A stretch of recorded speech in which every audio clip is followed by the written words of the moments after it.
Shalom Bapak Ibu Saudara yang kasih Tuhan, dimanapun Bapak Ibu Saudara berada di rumah. Puji Tuhan, hari ini kami mau memulai ibadah kenaikan Tuhan Yesus. Mari kita berdoa. Bapa kami yang bertakhta dalam kerajaan surga, terima kasih Tuhan, terima kasih Engkau masih memberi kesempatan untuk kami dapat beribadah ya Bapa. Meskipun kami berada di rumah kami masing-masing ya Bapa, tapi Engkau tahu betapa kami rindu ya Bapa untuk melayani Engkau lebih lagi ya Bapa. Betapa kami rindu untuk bersekutu dengan Engkau ya Bapa. Sebentar Tuhan, kami akan mulai kebaktian kami, biarlah Engkau pimpin dari awal, pertengahan hingga akhirnya nanti. Terima kasih Tuhan, dalam nama Tuhan Yesus kami sudah berdoa dan mengucap syukur. Haleluya, amin. Amin.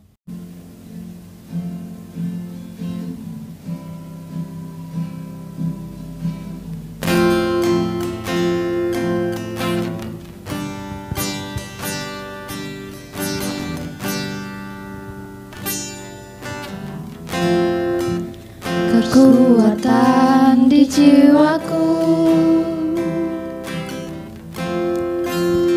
ketenangan di batinku, ada dalam hadirat-Mu, ku menyembah-Mu.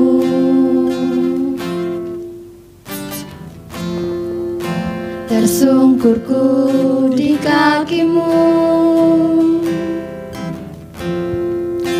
rasakan hadirat-Mu. Takkan ku melepaskan-Mu, Kau cahaya bagiku, mengiring-Mu seumur hidupku, masuk dalam rencana-Mu Bapa. Pikiranku, kehendakku, ku serahkan padamu. Harapanku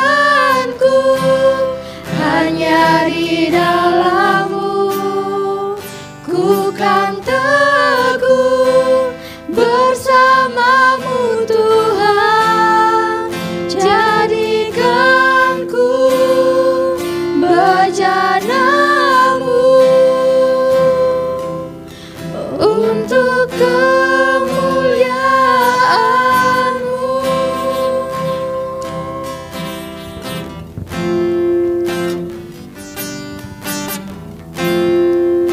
Tersungkurku di kaki-Mu, rasakan hadirat-Mu. Takkan ku melepaskan-Mu, Kau cahaya bagiku. Katakan mengiring-Mu Tuhan. Mengiring-Mu seumur hidupku, Kami mau masuk dalam kehadirat-Mu rencana-Mu Tuhan. Pikiranku, kehendakku, ku serahkan padamu. Harapanku hanya di dalam-Mu ya Tuhan. Ku kan teguh Kami bersama-Mu Tuhan. Jadikan ku bejana-Mu untuk kemuliaan-Mu.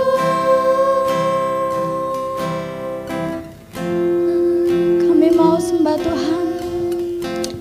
Haleluya.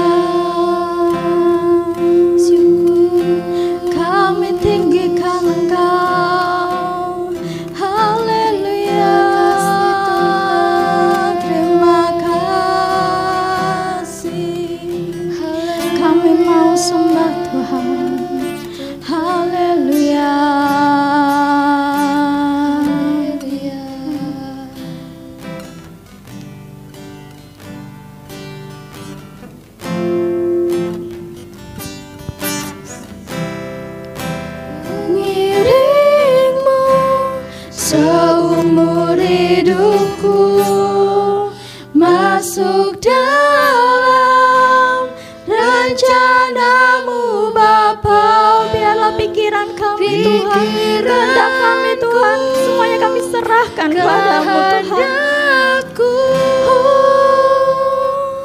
Ku serahkan padamu, dan harapan kami Tuhan hanya bergantung padamu Tuhan Yesus. Hanya di dalam-Mu kami akan teguh berjalan bersama-Mu Bapa. Bersama-Mu Tuhan, jadikan kami bejana-Mu untuk kemuliaan-Mu, mengiring-Mu seumur hidupku, masuk dalam rencana-Mu Bapa. Pikiranku, kehendakku, semuanya kami serahkan padamu Tuhan. Biarlah Kau Tuhan yang berkarya dalam hidup kami Tuhan. Harapanku hanya di dalam-Mu, dan kami akan teguh bersama-Mu Yesus. Bersama-Mu Tuhan, jadikanku bejana-Mu untuk kemuliaan-Mu.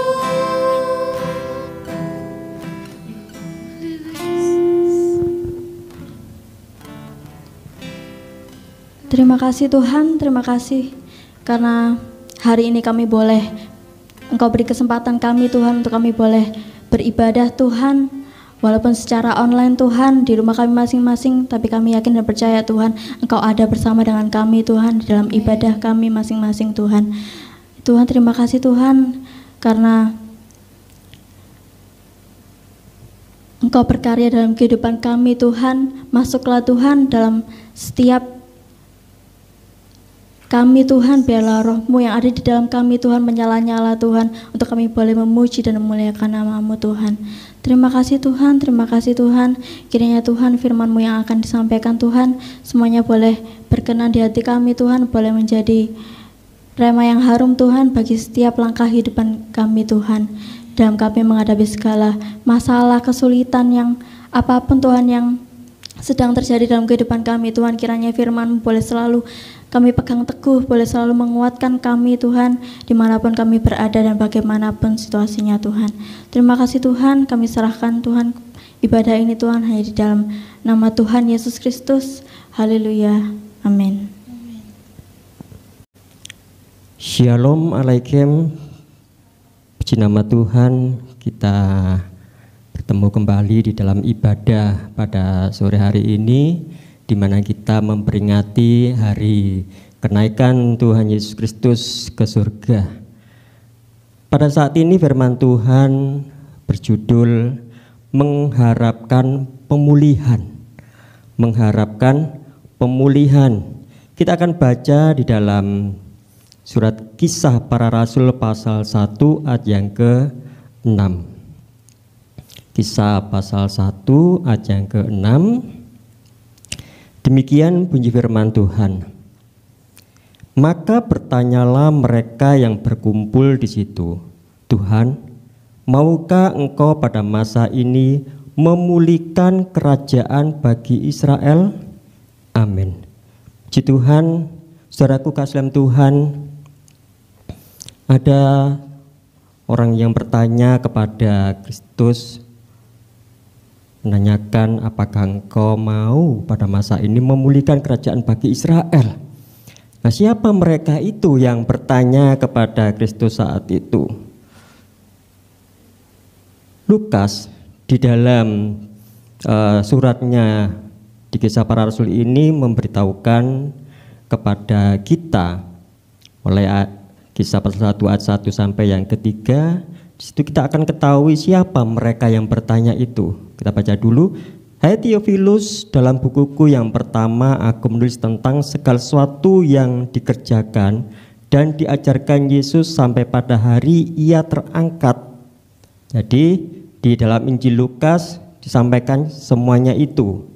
Namun seterusnya, sebelum itu ia telah memberi perintahnya oleh Roh Kudus kepada rasul-rasul yang dipilihnya supaya mereka tetap tinggal di Yerusalem. Ayat yang ketiga, kepada mereka ia menunjukkan dirinya setelah penderitaannya selesai, dan dengan banyak tanda ia membuktikan bahwa ia hidup. Sebab selama 40 hari ia berulang-ulang menampakkan diri dan berbicara kepada mereka tentang kerajaan Tuhan. Jadi mereka yang bertanya ini para rasul, para murid-murid Kristus yang berkumpul saat itu mendapatkan pengajaran daripada Kristus tentang kerajaan Tuhan. Nah, pada saat mereka menerima pelajaran tentang kerajaan Tuhan, maka timbul di dalam pikiran mereka yaitu menanyakan akan masa untuk pemulihan kerajaan bagi Israel. Sehingga karena mereka bertanya demikian, mereka mempunyai kesimpulan bahwa pada saat mereka sedang dikumpulkan itu beranggapan bahwa Kristus akan memberikan kepada mereka apa yang sudah pernah Dia katakan kepada mereka yang janjikannya itu. Apa yang mereka janjikan kepada para murid. Dalam Injil Lukas pasal 22 ayat yang ke-30 itu dikatakan bahwa kamu akan makan dan minum semeja dengan aku di dalam kerajaanku, dan kamu akan duduk di atas takhta untuk menghakimi ke-12 suku Israel. Pernyataan ini membuat mereka itu mengharapkan bahwa kerajaan Tuhan itu segera dinyatakan masa kini, sehingga kalau mereka itu mendapatkan hak-haknya di dalam pengiringannya kepada Kristus sebagai janji daripada Kristus pada mereka, maka mereka tidak sabar menunggu akan janji itu. Mereka ingin supaya mereka bisa bertakhta bersama-sama dengan Kristus, memimpin, menghakimi ke-12 suku Israel, menegakkan kerajaan Israel. Namun, apa yang menjadi jawaban daripada Kristus di pasal yang ke-1 ayat yang ke-7? Di situ Kristus memberikan jawaban. Jawabnya, engkau tidak perlu mengetahui masa dan waktu yang ditetapkan Bapa sendiri menurut kuasanya. Kristus tidak menentang pengharapan mereka untuk membuat kerajaan Israel dipulihkan. Namun kesalahan itu akan bisa segera diluruskan dengan dicurahkannya Roh Kudus. Kenapa? Karena setelah mereka menerima Roh Kudus dalam kehidupan mereka, mereka tidak lagi memikirkan tentang hal kerajaan duniawi. Tidak akan memikirkan lagi kerajaan duniawi. Oleh sebab itu, dalam arti tertentu, pengharapan itu memang benar, pengharapan para murid itu, yaitu ditegakkannya kerajaan Injil di dunia. Kerajaan Injil di dunia. Makanya dikatakan di ayat yang ke-8, tetapi kamu akan menerima kuasa kalau Roh Kudus turun ke atas kamu, dan kamu akan menjadi saksiku di Yerusalem dan di seluruh Yudea dan Samaria dan sampai ke ujung bumi. Jadi Yesus Kristus datang ke dunia ini bukan hanya untuk bangsa Israel, tetapi untuk seluruh umat manusia, seluruh dunia, seluruh bumi. Nah, oleh sebab itu pencurahan Roh Kudus itu sangat penting pada saat Kristus telah naik ke surga. Sehingga setelah pencurahan Roh Kudus, para murid mempunyai keberanian untuk bersaksi memberitakan Injil kerajaan Tuhan. Sehingga dikatakan di Kisah pasal 2 ayat yang ke-22, Kisah pasal yang kedua ayat yang ke-22, situ dikatakan, "Hai orang-orang Israel, dengarkanlah perkataan ini. Yang aku maksudkan ialah Yesus dari Nazaret, seorang yang telah ditentukan Tuhan dan yang dinyatakan kepadamu dengan kekuatan-kekuatan dan mujizat-mujizat dan tanda-tanda yang dilakukan oleh Tuhan dengan perantaraan Dia." Jadi Tuhan melakukan tanda-tanda dan mujizat-mujizat dengan perantaraan Kristus di tengah-tengah kamu seperti yang kamu tahu. Di ayat yang ke-23 dikatakan, Dia yaitu Yesus yang diserahkan Tuhan menurut maksud dan rencananya telah kamu salibkan dan kamu bunuh oleh tangan bangsa-bangsa durhaka. Tetapi Tuhan membangkitkan Dia dengan melepaskan Dia dari sengsara maut, karena tidak mungkin Ia tetap berada di dalam kuasa maut. Ia orang kudus, orang suci, orang benar, tapi Dia rela berkorban untuk menebus dosa manusia, sehingga Dia diangkat, dibangkitkan dari maut. Ayat 36 dikatakan, jadi seluruh kaum Israel harus tahu dengan pasti apa yang harus diketahui oleh mereka, bahwa Tuhan telah membuat Yesus yang kamu salibkan itu menjadi Tuhan dan Kristus. Menjadi Tuhan dan Kristus. Kenapa bisa demikian? Ini kita juga bisa tegaskan oleh Rasul Paulus di dalam Roma pasal 14 ayat 9. Rasul Paulus mengatakan, sebab untuk itulah Kristus telah mati dan hidup kembali, supaya Ia, yaitu Yesus itu, menjadi Tuhan baik atas orang-orang mati maupun atas orang-orang hidup. Menjadi Tuhan baik atas orang-orang mati maupun atas orang-orang hidup.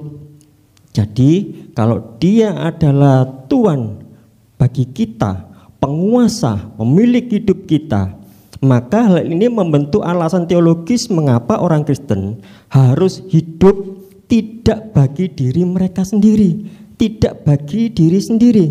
Namun itu juga harus kita lakukan untuk sesama manusia. Jadi hidup kita ini bukan untuk diri kita sendiri, tapi untuk sesama manusia. Kita bukan milik kita sendiri. Kita telah dibeli dengan harga yang mahal. Kita sekarang adalah hamba-hamba Yesus yang telah mati bagi dosa-dosa kita, sehingga kita tidak lagi menjadi budak dosa, melainkan kita harus taat pada firman Tuhan. Nah, ini yang penting dalam kehidupan kita sebagai orang-orang ketebusan daripada Kristus. Nah, kalau para murid mengharapkan suatu pemulihan, sebenarnya Kristus sudah melakukan pemulihan. Mungkin mereka kurang menyadari apa yang sudah Kristus lakukan di dalam kehidupannya untuk memulihkan manusia ini. Jadi di sini kita akan belajar apa yang dikerjakan oleh Kristus di dalam pemulihan manusia. Yang pertama, pemulihan yang dikerjakan oleh Tuhan Yesus yang pertama adalah menjadikan orang yang percaya pada Yesus menjadi manusia baru. Menjadi manusia baru. Kita baca dalam 1 Petrus pasal 1 ayat 18 hingga yang ke-23. Sebab kamu tahu bahwa kamu telah ditebus dari cara hidupmu yang sia-sia, yang kamu warisi dari nenek moyangmu itu, bukan dengan barang yang fana, bukan pula dengan perak atau emas, melainkan dengan darah yang mahal, yaitu darah Kristus, yang sama seperti darah anak domba, yang tak bernoda dan tak bercacat. Ia, yaitu Kristus, telah dipilih sebelum dunia dijadikan, tetapi karena kamu, Ia baru menyatakan dirinya pada akhir zaman. 21. Oleh Dialah kamu percaya kepada Tuhan yang telah membangkitkan Dia dari antara orang mati dan yang telah memuliakannya, sehingga imanmu dan pengharapanmu tertuju kepada Tuhan. Jadi pengharapan kita seharusnya apapun yang kita harapkan hanya tertuju kepada Tuhan. Kedua, karena kamu telah menyucikan dirimu oleh ketaatan kepada kebenaran, sehingga kamu dapat mengamalkan kasih persaudaraan yang tulus ikhlas, sehingga kamu sungguh-sungguh saling mengasihi dengan segenap hatimu, karena kamu telah dilahirkan kembali bukan dari benih yang fana, tetapi dari benih yang tidak fana, yaitu oleh firman Tuhan yang hidup dan yang kekal. Jadi manusia yang sudah jatuh ke dalam dosa ini perlu dikuduskan, diperbaharui, dijadikan manusia yang baru. Nah, ini telah dilakukan oleh Kristus di dalam pengorbanannya di kayu salib, mati dan bangkit kembali. Ya, oleh sebab itu ini telah dikerjakan oleh Tuhan kepada kita. Dengan dipulihkannya kehidupan kita menjadi manusia baru, maka kita bisa hidup di dalam kasih dengan saudara kita yang lain. Dan yang kedua, pemulihan yang dikerjakan Kristus yang kedua yaitu kita akan menerima kembali kemuliaan Tuhan. Kita akan menerima kembali kemuliaan Tuhan. Nah, kenapa? Karena di Roma pasal yang ketiga ayat yang ke-23 di situ katakan, karena semua orang telah berbuat dosa dan telah kehilangan kemuliaan Tuhan. Jadi ketika manusia jatuh dalam dosa, manusia kehilangan kemuliaan Tuhan. Tetapi melalui Kristus, di Roma pasal 5 ayat 1 dikatakan, sebab itu kita yang dibenarkan karena iman, kita hidup dalam damai sejahtera dengan Tuhan oleh karena Tuhan kita Yesus Kristus. Kedua, oleh Dia, oleh Kristus, kita juga beroleh jalan masuk oleh iman kepada kasih karunia. Di dalam kasih karunia ini kita berdiri dan kita bermegah dalam pengharapan akan menerima kemuliaan Tuhan. Jadi Kristus telah memberikan kepada kita jalan untuk bisa kita kembali mendapatkan kemuliaan Tuhan yang telah hilang itu. Nah, kemuliaan Tuhan itu apa? Sehingga kita perlu sekali untuk mendapatkan itu. Kalau kita baca dalam 2 Korintus pasal 3 ayat 18 dikatakan, dan kita semua mencerminkan kemuliaan Tuhan dengan muka yang tidak terselubung, jadi terbuka. Dan karena kemuliaan itu datangnya dari Tuhan yang adalah Roh, maka kita diubah menjadi serupa dengan gambarnya dalam kemuliaan yang semakin besar. Jadi kemuliaan Tuhan itu adalah merupakan gambar Tuhan yang harus ada dalam kehidupan kita. Karena manusia diciptakan oleh Tuhan menurut rupa dan gambar Tuhan. Tapi setelah manusia jatuh dalam dosa, maka rupa dan gambar Tuhan itu menjadi rusak. Manusia tidak lagi menjadi taat kepada Tuhan. Kasih hilang daripada Tuhan, dari kehidupan mereka. Sehingga itulah yang diinginkan oleh Kristus, supaya manusia ini kembali memiliki gambar Tuhan yang benar. Dengan gambar Tuhan yang benar itulah maka kita akan bisa hidup sama seperti Kristus. Karena di Roma pasal 8 ayat yang ke-29 dan 30 dikatakan, sebab semua orang yang dipilihnya dari semula, mereka juga ditentukannya dari semula untuk menjadi serupa dengan gambaran anaknya, supaya ia, anaknya itu, menjadi yang sulung di antara banyak saudara. Jadi kita yang ditentukan oleh Tuhan, yang percaya kepada Tuhan, akan diubah memiliki rupa dan gambar seperti Kristus. Dan ayat 30 dikatakan, dan mereka yang ditentukannya dari semula, mereka itu juga dipanggilnya, dan mereka yang dipanggilnya, mereka itu juga dibenarkannya, dan mereka yang dibenarkannya, mereka itu juga dimuliakannya. Jadi dengan rupa dan gambar Tuhan yang ada dalam kehidupan kita, maka kita akan memiliki kemuliaan Tuhan dalam kehidupan kita. Ini yang dipulihkan oleh Kristus. Sekarang yang ketiga, apa yang dipulihkan? Yang ketiga adalah memulihkan hubungan yang jauh menjadi dekat. Kalau sekarang, dulu kita hubungan itu dekat. duduk berdampingan boleh. Sekarang harus jaga jarak. Ya, karena virus itu menular sama seperti dosa. Dosa itu sangat menular sekali.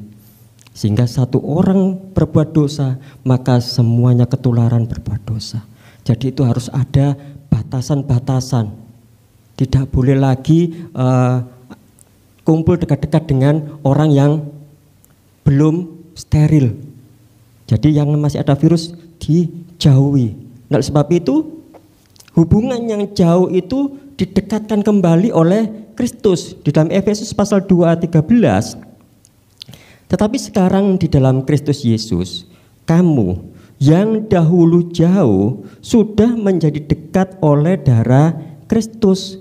Karena dialah damai sejahtera kita yang telah mempersatukan kedua pihak dan yang telah merobohkan tembok pemisah, yaitu perseteruan. Kedua belah pihak dipersatukan. Siapa itu kedua pihak itu? Yaitu orang-orang Israel, orang-orang Yahudi yang dipilih Tuhan, yang dulu disuruh memisahkan diri dengan orang-orang yang bukan Yahudi, yang tidak menyembah kepada Tuhan. Banyak mereka menyembah berhala, itu harus dipisahkan supaya orang Israel, orang Yahudi tidak ikut-ikutan menyembah berhala. Ternyata banyak juga orang Israel yang tidak taat, sehingga mereka juga ikut menyembah berhala. Tetapi dengan darah Kristus, dosa sudah dihapuskan. Kita dipulihkan di dalam gambar Tuhan, sehingga kita bisa disatukan kembali, diperdamaikan kembali dengan mereka yang jauh itu, yang dulunya tidak boleh dekat, sekarang boleh dekat oleh karena darah Kristus. Ayat 15. Sebab dengan matinya Yesus sebagai manusia, Ia telah membatalkan hukum Taurat dengan segala perintah dan ketentuannya untuk menciptakan keduanya menjadi satu manusia baru di dalam dirinya. Baik orang Yahudi maupun bukan orang Yahudi, semua telah disatukan menjadi manusia baru di dalam Kristus. Dan dengan itu mengadakan damai sejahtera. Jadi tidak ada lagi kelompok-kelompok, tidak lagi ada pemisahan-pemisahan. Ayat 16. Dan untuk memperdamaikan keduanya di dalam satu tubuh dengan Tuhan oleh salib, dengan melenyapkan perseteruan pada salib itu. Salib Yesus menjadi penghubung antara sesama dengan sesama, dengan orang lain. Ayat 17-18, Ia datang dan memberitakan damai sejahtera kepada kamu yang jauh dan damai sejahtera kepada mereka yang dekat.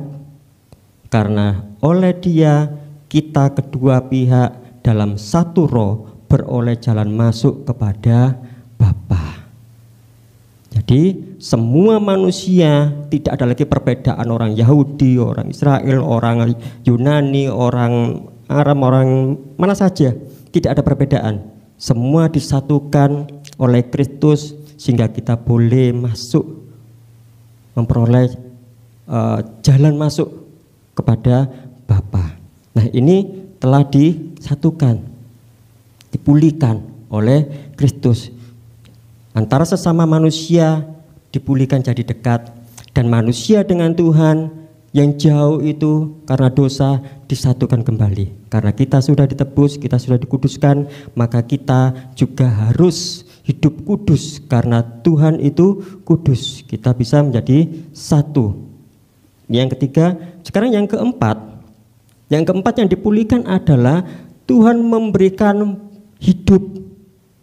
Hidup itu adalah kebutuhan manusia yang paling pokok. Oleh sebab itu, Kristus perlu datang ke dunia untuk memberikan hidup kepada kita, seperti yang ditulis dalam Yohanes pasal 10 ayat 10.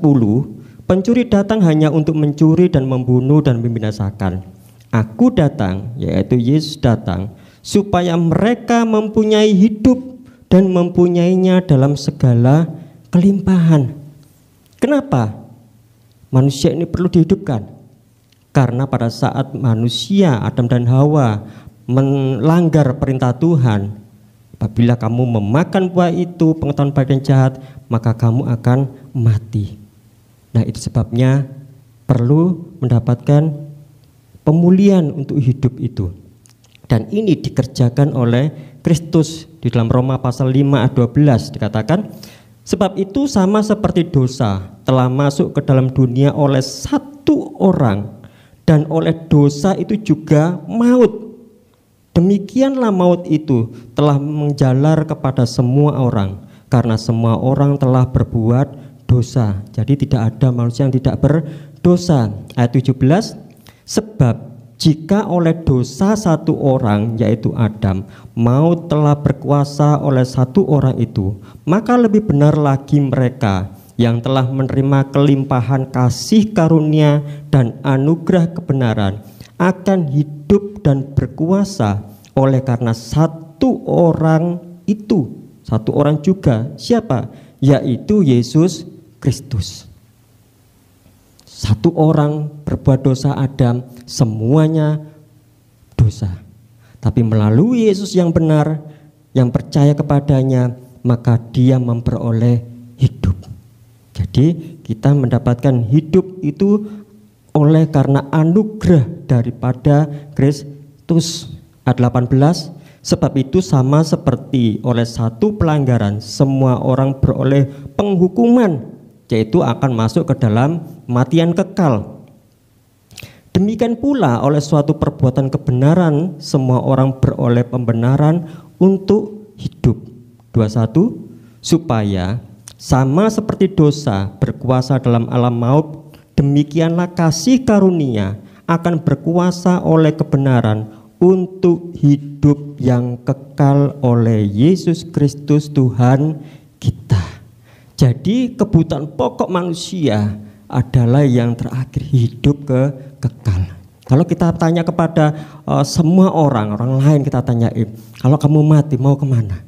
Kamu pilih mana, surga atau neraka? Pasti semua ingin surga, hidup yang kekal, nggak mau masuk neraka. Tapi kalau ingin masuk surga, jalannya hanya ini, melalui Yesus Kristus, karena dialah jalan, kebenaran, dan hidup. Tidak ada seorang pun sampai kepada Bapa kalau tidak melalui Yesus Kristus. Dialah hidup itu, dan dia akan memberikan hidup kekal itu kepada kita semuanya. Sekarang bagian yang kelima, pemulihan yang kelima yang dilakukan oleh Kristus, yaitu pemulihan segala sesuatu. Segala sesuatu ini kompleks. Apapun juga yang dibutuhkan manusia, Tuhan Yesus sanggup memulihkan. Sakit ingin dipulihkan bisa sembuh kembali. Yang lemah ingin dipulihkan menjadi kuat kembali. Yang miskin ingin dipulihkan menjadi kaya. Yang dalam kekurangan diberkati, dicukupi. Dan yang mengalami broken home, ya, dalam rumah tangganya ada kacau, ingin dipulihkan. Nah, ini Kristus akan memulihkan segala sesuatunya ini. Kita baca dalam Kisah Rasul pasal 3 ayat 17. Hai saudara-saudara, aku tahu bahwa kamu telah berbuat demikian karena ketidaktahuan, sama seperti semua pemimpin kamu. Tetapi dengan jalan demikian, Tuhan telah menggenapi apa yang telah difirmankannya dahulu dengan perantaraan nabi-nabinya, yaitu bahwa Mesias yang diutusnya harus menderita.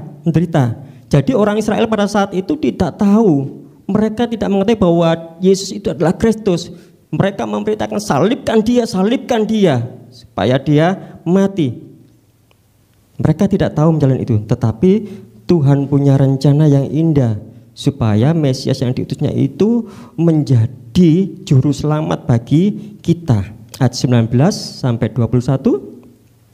Karena itu sadarlah dan bertobatlah, supaya dosamu dihapuskan.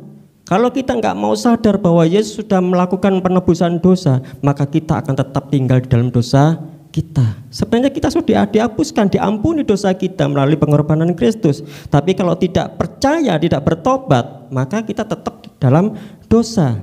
Sebab itu, ayat 20, agar Tuhan mendatangkan waktu kelegaan dan mengutus Yesus yang dari semula diuntukkan bagimu sebagai Kristus. Kristus itu harus tinggal di surga sampai waktu pemulihan segala sesuatu, seperti yang difirmankan Tuhan dengan perantaraan nabi-nabinya yang kudus di zaman dahulu. Jadi saat ini kita memperingati Kristus naik ke surga. Ya, Kristus telah naik ke surga dan dia akan datang kembali untuk yang kedua kalinya. Tapi sekarang masih mempersiapkan segala sesuatunya, memulihkan segala sesuatunya. Kalau segala sesuatunya sudah siap, maka Kristus akan datang ke dunia, menjemput orang-orang kudusnya yang tetap setia dan taat kepadanya ke dalam kerajaannya. Sehingga melalui pengangkatan orang-orang kudus ini, mereka menegakkan kerajaan Kristus itu. Dan akhirnya nanti pada saat Antikris datang, dia akan datang memberikan hukuman kepada Antikris itu, sehingga kita dibebaskan daripada iblis, Antikris yang selalu memberikan penindasan kepada kita, dan Kristus mengalahkan mereka dan dia akan menjadi raja di atas segala raja. Jadi saudaraku kasih dalam Tuhan, dalam ibadah saat ini, apapun yang menjadi persoalan kita, yang kita hadapi saat ini, yang belum mendapatkan pemulihan, jangan kecewa kepada Kristus, jangan putus asa. Kenapa? Karena Yesus Kristus sanggup memulihkan keadaan kita, apapun itu. Yang penting kita tetap percaya kepada Dia, mengandalkan Dia, dan berserah, berharap hanya kepada Tuhan Yesus. Sehingga pemulihan itu bisa terjadi dalam kehidupan kita, dan kita merasakan sukacita yang luar biasa karena Kristus bekerja dalam kehidupan kita. Dia mau tinggal dalam kehidupan kita sehingga kita merasakan damai sejahtera di dalam Kristus. Inilah yang kita rindukan di dalam pemulihan akan segala sesuatu ini. Jadi kita sudah mengetahui bagaimana misi daripada Kristus itu luar biasa. Oleh sebab itu kita harus tetap setia apapun keadaan kita. Biarpun kita saat ini beribadah di rumah kita masing-masing, tetap setia. Jangan mengandalkan yang lain. Andalkan Tuhan di atas segala galanya. Yang sakit Tuhan sembuhkan, yang lemah Tuhan berikan kekuatan, yang dalam kekurangan Tuhan berkati sehingga mencukupkan segala sesuatunya. Inilah yang akan kita rasakan bersama dengan Kristus. Puji nama Tuhan, Tuhan memberkati kita semua. Amin. Kita akan masuk dalam doa. Bapa yang kudus, Bapa yang baik, Bapa yang kami kenal di dalam nama Tuhan Yesus Kristus. Pada sore hari ini kami ucap syukur atas lawatan-Mu. Engkau telah memberkati kami melalui firman-Mu Tuhan, supaya dalam menghadapi setiap masalah yang kami hadapi, yang memerlukan pemulihan daripada-Mu Tuhan, kami boleh merasakan itu, dan kami harus sabar menantikan jawaban-Mu Tuhan, karena kami tahu Engkau punya rencana yang indah dalam kehidupan kami, dan waktu-Mu adalah waktu yang tepat untuk kehidupan kami. Terima kasih Bapa, Kau memberkati saudara kami Tuhan, anak-anak-Mu dimanapun berada. Tuhan memberkati dalam usaha pekerjaannya, di dalam sekolah anak-anaknya. Tuhan memberkati dalam kebutuhan sehari-harinya. Yang sakit Tuhan jamah, Tuhan berikan kesembuhan. Yang lemah Tuhan berikan kekuatan. Yang dalam kekurangan Tuhan berikan kelimpahan. Kecukupkan kebutuhan mereka. Dan kami percaya Tuhan, Engkau tidak pernah meninggalkan kami. Engkau selalu setia mendampingi kami, menyertai kami dalam keadaan apapun juga. Oleh sebab itu Bapa, kami ucap syukur buat anugerah-Mu yang Kau berikan kepada kami. Dan kami juga berdoa untuk saudara kami yang lain Tuhan, yang menghadapi bencana alam, sakit, penyakit, kena virus corona Tuhan. Kami percaya Engkau Tuhan memberkati mereka, mengasihi mereka. Kau nyatakan kemuliaan-Mu kepada mereka, sehingga mereka juga melihat betapa besar kasih dan kuasa-Mu kepada mereka. Dan kami percaya ada banyak jiwa-jiwa menangkan untuk kemuliaan nama Tuhan. Dan kami juga berdoa untuk bangsa negara kami Indonesia Tuhan, di mana banyak permasalahan terjadi di negeri kami. Biarlah Tuhan Engkau mau campur tangan melawat bangsa kami, memberikan pemulihan Tuhan bangsa kami dari adanya virus corona ini Tuhan, supaya Indonesia boleh dipulihkan, negara boleh berjalan dengan baik kembali, perekonomian bisa berjalan dengan baik kembali Tuhan, dan menjadi kemuliaan untuk nama-Mu Tuhan. Dan kami percaya Tuhan, Engkau punya rencana yang indah buat bangsa kami.